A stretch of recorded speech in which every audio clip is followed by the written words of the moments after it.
बाबा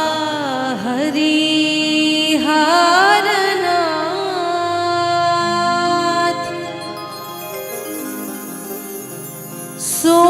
सोनपुर में हो रंग लूटे।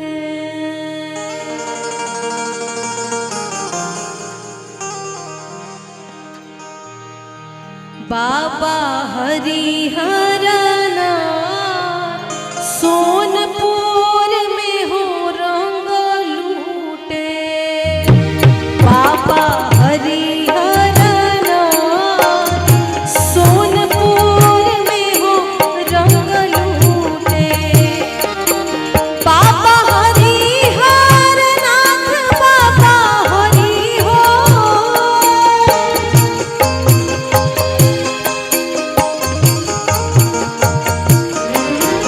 बाबा हरिहरनाथ बाबा हरि हो।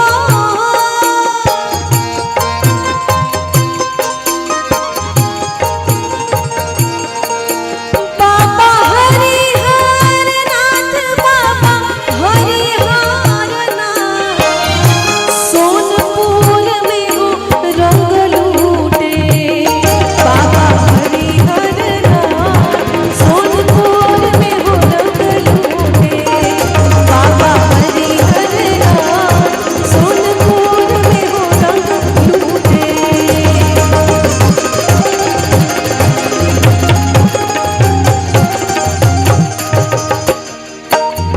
राम खेले होली लक्ष्मण खेले होली।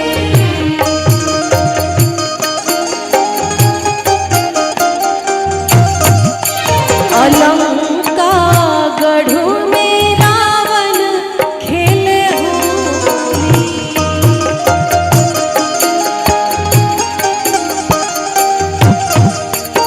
राम खेले होली लक्ष्मण खेले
गोप गोपियन बछरू गौआ सब खेले, बुढ़ऊ सब खेले नगर के बउआ सब खेले।